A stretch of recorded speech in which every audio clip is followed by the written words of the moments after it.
Okay, good afternoon everybody. DJ Styles here at Custom Corpses. I am going to attempt to do the mold today because we have temperatures roughly around 85, 86 degrees. They're not in the high 90s. But I'm taking every precaution to keep my mold from getting too warm. So I'm not taking my sculpture out of that nice air-conditioned room until I am totally prepared to start the mold.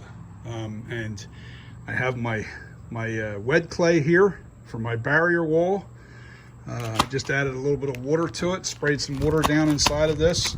I'll be cutting some thick pieces for the dividing wall, and I'm going to get into all the little type of tools that I use when I'm doing the barrier wall, and then I'll make my keys, my key locks. I'm going to do the entire process, and what I'm going to show you here is my spray releases out here, my water bottles out here, my wet clay is out here. I just Vaselined the entire surface of my Lazy Susan. This is something that you definitely want to invest in too. I actually had to make this because I wanted a really large Lazy Susan, so I made my own.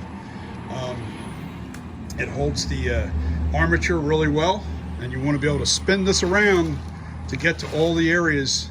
It's really important to be able to manipulate your sculpture when you're doing this process. Okay, so the next thing I've done in preparation is I've got 2 buckets of water.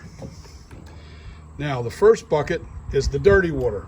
The orange bucket is the dirty water. But I have my burlap soaking. I cut up a bunch of pieces of burlap. I get a buddy of mine that owns a farm, and in harvest season he gets tons of bags of burlap bags. So instead of buying burlap, it's free to me. So it's the best thing you can do is just go to your local farm and ask them for their excess burlap bags. If they can give you 20 of them, 10 of them, 5 of them, whatever. This is just 1 burlap bag cut up.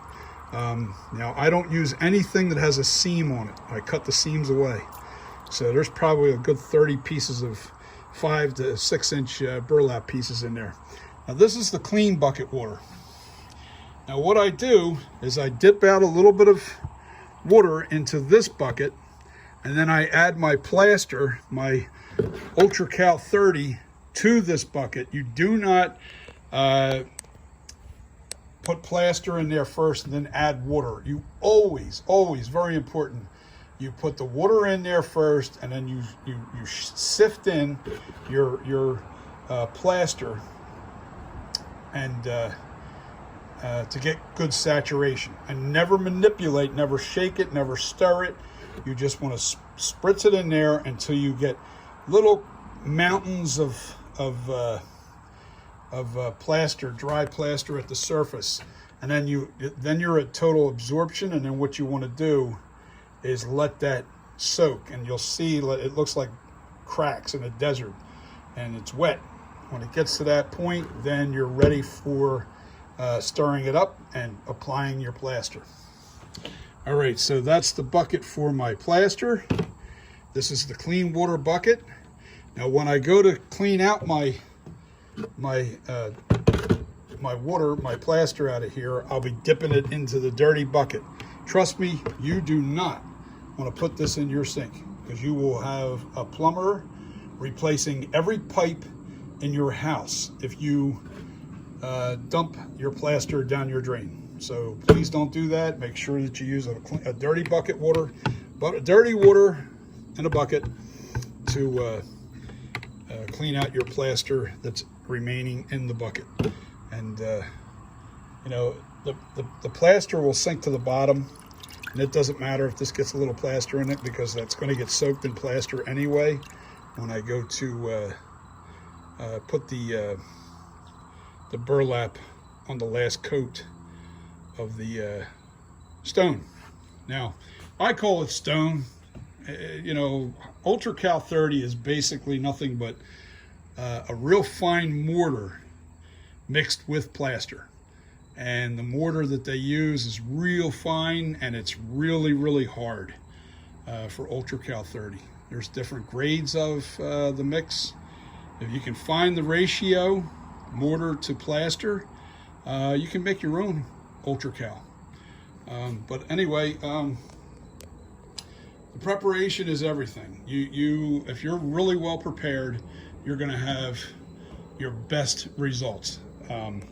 What I have to do now is I will start cutting up the clay for the barrier walls, for the barrier wall on the mold, the sculpture. I'm sorry, I'm tired. I'm sweating like crazy. I've been out here for a good hour and a half preparing. I had to cut up the burlap bag, and that basically took up most of the time. And which is all it's all soaking in the water. You know, you want that burlap nice and soft when you're putting it in your.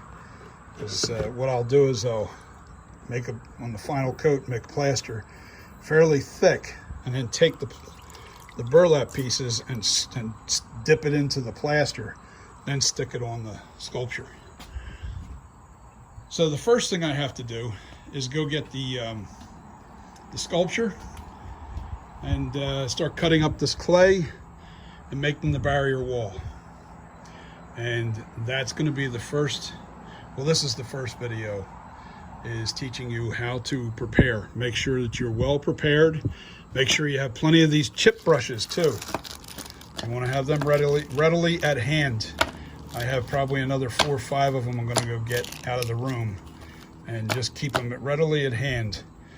And what I try to do is rinse them in the dirty water bucket after I'm done using them, before they stiffen up. This way I can constantly reuse them. But sometimes you're jumping around a little too much, and all of a sudden it hardens up, and bang, your brush is no good. Anyway, this is the beginning of the molding process.